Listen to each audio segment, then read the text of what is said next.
Corinne, tu nous reviens du Rojava, où tu étais en tant qu'élu du Parti de gauche. Je rappelle que tu es en charge au Parti de gauche du développement international du réseau éco-socialiste. Et donc, à ce titre, tu es amené à rencontrer des militants un peu partout dans le monde qui essayent d'inventer un autre chemin. Alors, qu'est-ce que c'est le Rojava, Corinne? Alors, le Rojava, en fait, c'est une partie de territoire qui se situe en Syrie et qui est en Syrie du Nord, donc tout au long finalement de la frontière avec la Turquie, et qui est un territoire qui, en 2012, au moment où il y avait la révolution en Syrie, s'est déclaré de facto autonome. C'est-à-dire que concrètement, ils ont commencé à s'auto-organiser pour avoir leurs propres forces de sécurité, leurs propres écoles, et surtout recommencer à pouvoir vivre en tant que peuple avec une identité particulière, puisque c'est une zone où il y a une majorité de Kurdes. Voilà, c'est un projet kurde à la base. Alors, c'est un peu plus compliqué que ça, parce que en réalité, aujourd'hui, dans toute cette zone du Rojava, vivent, et c'est justement ça qui est intéressant, aussi bien des Kurdes, des Arabes, des Turkmènes, plein de nationalités, d'ethnies différentes. Des chrétiens aussi. Et avec des religions très différentes. Il y a des musulmans, il y a des chrétiens, il y a des yézidis, des alévis, voilà, il y a plein de cultures, en fait, qui, justement, essayent de trouver une manière de vivre ensemble.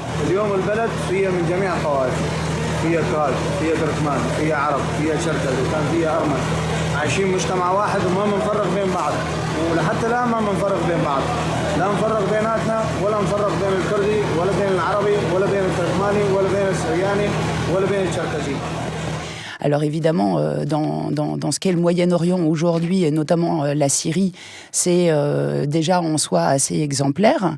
Et donc toute cette zone-là, qui s'appelle le Rojava, mais qui maintenant s'est élargie et prend le nom de Fédération démocratique de Syrie du Nord, parce qu'il y a des bandes de territoires qui sont venues s'ajouter en fait au Rojava de 2012, notamment avec des zones qui ont été reprises par les Kurdes, par les forces kurdes et les coalitions arabo-kurdes à Daesh, à l'État islamique. En quelques semaines, elle est devenue le symbole de la lutte contre l'État islamique. Kobané, la troisième ville kurde de Syrie à la frontière avec la Turquie. Depuis un mois, aidés par les frappes aériennes de la coalition, les combattants kurdes y affrontent les djihadistes sans répit.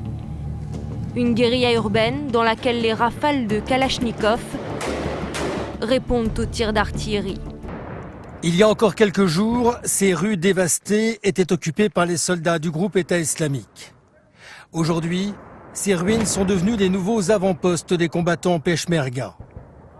Après 4 mois d'intenses combats, le cours des choses semble avoir changé à Kobané. Cette ville kurde du nord de la Syrie, le long de la frontière turque, est devenue le symbole de la lutte contre les djihadistes.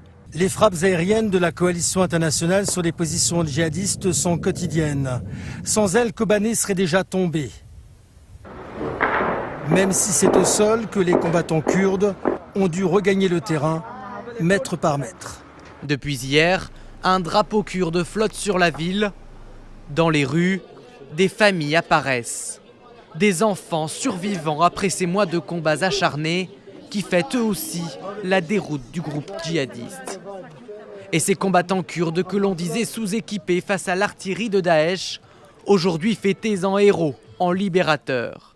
Les voilà qui accueillent les premiers réfugiés de retour dans leur ville, aujourd'hui défigurés. Toute cette zone de Syrie du Nord, maintenant, est une zone fédérale depuis mars 2016, de manière semi-officielle. Je dis semi-officielle parce que, naturellement, le régime de Bachar el-Assad a déjà déclaré que ça n'avait pour lui aucune valeur légale. N'empêche que pour l'instant, ils arrivent effectivement à mettre en place un système autonome. Alors justement, voilà, le Rojava, c'est au milieu d'une poudrière, d'une région qui est en guerre. Et donc le Rojava a des ennemis et des alliés. Alors les alliés, c'est principalement les États-Unis et la France, mais qui sont des alliés de circonstance. C'est-à-dire que contre Daesh, les États-Unis et la France ont soutenu et armé les Kurdes pour combattre l'État islamique. Et par contre, quand il s'est agi de défendre le Rojava face aux offensives turques, là, comme la Turquie fait partie de l'OTAN, c'est un allié des États-Unis et de la France, le soutien a été... il n'y a pas eu de soutien ou assez tardif de la France. Donc on est dans cette situation qui est aujourd'hui très complexe, où il y a effectivement, comme tu le disais, des alliances de circonstances. Dans le cas d'Afrin, par exemple, c'est une ville qui a été sous le contrôle, notamment pour tout ce qui est contrôle aérien des Russes, qui jusqu'ici étaient alliés aux Kurdes, mais qui là ont laissé concrètement l'armée turque bombarder, y compris les populations civiles et les camps de réfugiés à Afrin.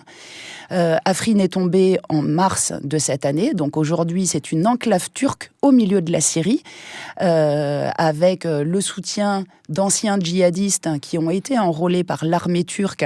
Et donc on a aujourd'hui une ville qui est en train d'être arabisée, où la langue kurde est à nouveau interdite. Et puis le président turc Erdogan a menacé de poursuivre l'offensive, de continuer à avancer sur les terres du Rojava, vers une autre ville qui est la ville de Manbij, qui est plus à l'est et qui, elle, est sous contrôle non pas russe, mais américain. À Manbij, il y a des troupes américaines, il y a des troupes françaises, et donc on se retrouverait dans une situation où la Turquie, qui est membre de l'OTAN, finalement, viendrait envahir une zone contrôlée et sous défense d'autres forces de l'OTAN. Donc on est évidemment dans un schéma là, très complexe en termes géostratégiques, et il faut savoir que Erdogan, il a annoncé vouloir faire un nettoyage ethnique et remplacer la population kurde par des populations arabes sur Afrin et dans l'ensemble du Rojava qui jouxte la frontière avec la Turquie, et qu'il a des enjeux aussi nationaux, des enjeux de politique intérieure, puisque après la victoire turque sur Afrin, Erdogan a annoncé des élections présidentielles et législatives anticipées qui se tiendront le 24 juin, et évidemment c'est le premier grand bénéficiaire de cette victoire sur Afrin pour des enjeux de politique intérieure et de retour à cette idée d'une Turquie forte, d'un homme fort, en surfant sur les nostalgies du sultanat et de l'Empire ottoman. Le 20 janvier, la Turquie a lancé une offensive dans la région d'Afrin contre les forces du YPG,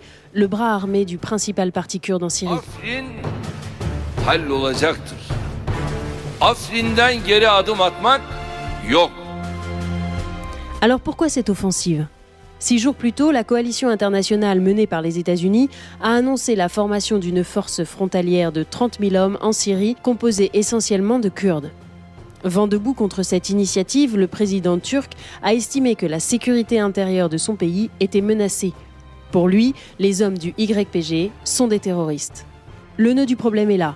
Le YPG, littéralement Unité de protection du peuple, dépend du parti kurde syrien, le PYD, qui lui-même est affilié au fameux parti des travailleurs kurdes du PKK d'origine turque. Ce parti est considéré par la Turquie, mais aussi par l'Union européenne et les États-Unis, comme un groupe terroriste. C'est-à-dire que ça fait des années que les Turcs considèrent les Kurdes comme terroristes, et notamment le PKK, le Parti des travailleurs du Kurdistan, qui est la branche turque des Kurdes. Et ce qui fait peur à Erdogan, c'est que le Rojava puisse constituer une sorte de modèle pour les Kurdes qui pourraient revendiquer à l'intérieur de la Turquie une sorte de Kurdistan ou de territoire autonome pour les Kurdes. Tout à fait, puisque effectivement les Kurdes sont aujourd'hui dispatchés sur plusieurs pays, puisqu'ils sont présents dans des proportions importantes en Turquie, en Syrie, mais aussi en Irak et en Iran. En 1920, il y avait eu un traité après la Première Guerre mondiale qui s'appelait le traité de Sèvres, qui prévoyait un État indépendant kurde qui s'appelait le Kurdistan. Donc il faut savoir qu'aujourd'hui, les forces kurdes, qu'elles soient au niveau de la Turquie ou au niveau de la Syrie, ne revendiquent pas leur indépendance et la sécession et la modification des frontières. Ce qu'ils demandent, c'est simplement de pouvoir exister de manière autonome, et c'est le principe du confédéralisme démocratique, justement, et de pouvoir, ne serait-ce que parler leur propre langue, ce qui est toujours interdit aujourd'hui par la Turquie. Alors, ce qui est intéressant, tu t'en as parlé un peu, c'est l'évolution politique des Kurdes et du PKK. L'un des fondateurs du PKK, c'est Abdullah Öcalan, qui est en prison en Turquie depuis 1999. Oui. et qui, au début, justement dans la continuité du traité de Sèvres, revendiquait un Kurdistan autonome. Et il voulait créer un État kurde, socialiste, puisqu'il menait une révolution marxiste-léniniste. Et donc, à la base, voilà, il y a cette idée de créer un État socialiste indépendant. Et puis ensuite, au fur et à mesure, et notamment pendant sa détention, il a bossé, il a étudié, il a écrit, et il a évolué vers une position, ce qu'on appelle justement le confédéralisme démocratique, et qui rejette maintenant du coup l'idée d'État-nation. L'État-nation qui est un héritage capitaliste et occidental. Et donc maintenant, on a une évolution vers quelque chose qui est anticapitaliste, mais plus autogéré à base de communes. Tout à fait, qui est assez proche en fait de ce qu'on appelle le municipalisme libertaire. Il y a eu beaucoup de correspondances, notamment entre Abdullah Öcalan et Murray Bookchin, qui est un militant américain qui a théorisé justement ce municipalisme libertaire, le confédéralisme démocratique et l'écologie sociale. Et c'est vrai qu'aujourd'hui, le projet politique qui est porté et qui est en train de se construire au Rojava, c'est un projet qui conjugue l'idée de socialisme, qui n'a absolument pas été abandonnée, notamment en termes d'appropriation collective d'un certain nombre de biens communs, notamment au niveau des sols, etc. L'écologie, qui est aussi un pilier important de cette révolution, la démocratie et le féminisme. Donc on a vraiment ces quatre composantes-là qui sont aujourd'hui en train de se construire au Rojava et en Syrie du Nord, sur une population, c'est quand même un laboratoire à grande échelle, puisqu'on est à plus de 4 millions d'habitants dans cette zone de la Syrie du Nord. Donc on ne parle pas d'une expérience communale, locale, dans un petit village de Syrie. Et comment ça se passe alors ? Eh ben, ça se passe plutôt bien, selon que les conditions sont quand même très compliquées, puisque on l'a dit, ils ont dû, ils sont sans arrêt confrontés finalement depuis le début de leur courte existence à des combats et des attaques, que ce soit du côté du régime syrien, de Daesh ou de l'armée turque, ce qui pose évidemment beaucoup de difficultés, ne serait-ce que pour tenir des élections et pouvoir s'organiser. Mais les choses ont déjà énormément progressé. Notamment sur deux piliers de cette révolution que sont la question démocratique et la question de la place des femmes. Piliers qui sont inscrits dans un contrat social, le contrat social des cantons autonomes. Voilà, tout à fait. Donc dans ce contrat social est réitéré le principe de laïcité. Ce qui n'est pas rien dans cette région, le droit à chacun d'exercer son culte et sa religion en toute liberté, le multiculturalisme. Il y a un certain nombre de principes, comme le principe de parité, qui est appliqué à tous les échelons de toutes les structures, et ça, j'ai pu le constater là-bas, c'est-à-dire qu'effectivement, toutes les assemblées de cantons, toutes les organisations politiques ou de la société civile sont systématiquement co-présidées ou co-animées.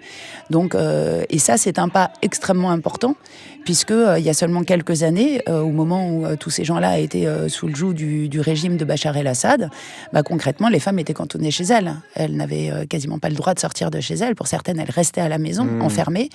Et aujourd'hui, on a des femmes qui circulent librement, cheveux au vent dans les rues, qui font de la politique, qui créent leurs propres entreprises. Il y a beaucoup de mouvements de coopératives de femmes. Donc on est vraiment dans une révolution majeure, qui n'est pas seulement une révolution sociétale et de mœurs, mais du coup politique aussi, puisque elles prennent le devant de la scène aujourd'hui. Cheveux au vent, tu disais, mais pas que. Ce qui est marrant, c'est qu'il y a des femmes qui se côtoient dans l'espace public, certaines voilées, d'autres non, certaines avec un voile léger, d'autres un peu plus important, et ça se passe plutôt bien. Et c'est ça qui est intéressant. En fait, pour moi, ce qui est le plus précieux dans ce qui est en train de se passer au Rojava, c'est justement cette manière de réapprendre en fait à cohabiter et à vivre ensemble, et d'arriver à avoir un territoire aussi important sur lequel vivent ensemble des religions différentes, des ethnies, des cultures, des langues. Les manuels scolaires, ils sont en 3 langues. Ils sont en kurde, en arabe et en syriaque. C'est tellement à l'encontre de la grande tendance du monde actuellement, et des replis communautaires, identitaires, religieux qu'on voit, et pas seulement au Moyen-Orient, malheureusement chez nous aussi, que voilà, il y a vraiment là une poche d'espoir qui envoie un signal au monde entier, en fait, sur le fait que c'est possible, et que c'est possible, voilà, de réinventer des manières pacifiques de vivre ensemble. Et sur la question des femmes, qui est assez connue pour le Rojava et qui est mise en avant effectivement par les Kurdes, il y a ces bataillons de combattantes qui sont exclusivement féminins. Et toi, tu as visité un village de femmes, où il n'y a que des femmes qui habitent dans ce village. Oui, alors c'est le village de Djinwar, qui est un village de femmes, par les femmes et pour les femmes. Alors moi, j'avoue que j'étais un peu dubitative au début, parce que je suis toujours un peu réticente, et en plus, moi, ce qui me semblait intéressant au Rojava, c'était justement la mixité et la parité, et pas tant le fait que les femmes et les hommes vivent séparés. Ouais, là, c'est la non-mixité. Voilà, et finalement, j'ai trouvé ça très intéressant, parce que, en réalité, d'abord, c'est pas un lieu de non-mixité absolue, c'est-à-dire que moi, quand j'y suis allée, il y avait des hommes qui étaient présents, des villageois qui venaient filer un coup de main pour finir de construire les maisons, pour aider au potager, dans les travaux, etc., et qui étaient tout à fait les bienvenus, d'une part, et d'autre part, parce que la situation est quand même très particulière. Ce village de Djinwar, c'est un village qui est destiné à accueillir des femmes qui ont été victimes de viols de guerre, qui ont été prisonnières de Daesh, qui sont veuves de guerre, ou qui tout simplement sont divorcées ou célibataires, ce qui est quelque chose qui, malgré la révolution en cours, reste mal perçu dans la société, parce qu'il ne faut pas croire qu'on va changer les mentalités patriarcales en l'espace de quelques années.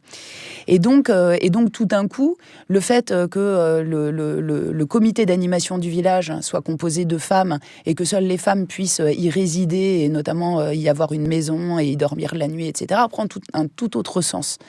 Et l'idée de ce village, c'est vraiment de faire en sorte que justement ces femmes victimes puissent devenir actrices, en développant, parce qu'il est prévu qu'il y ait sur place un lieu de formation, donc en développant leur propre académie et leur propre lieu de formation, avec une idée aussi d'autonomie alimentaire et d'agroécologie et de potager bio dans une zone qui est entièrement entourée de champs de blé et de monoculture imposés par le régime syrien.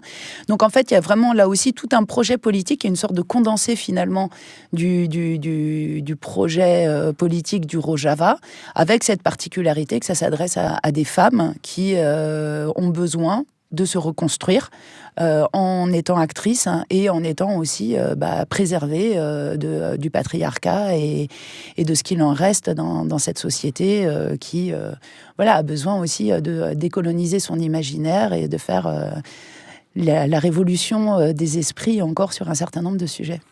Et on va suivre ça de près, le Rojava, une révolution politique en cours en Syrie du Nord. Merci Corinne. Tout à fait, en cours et à soutenir.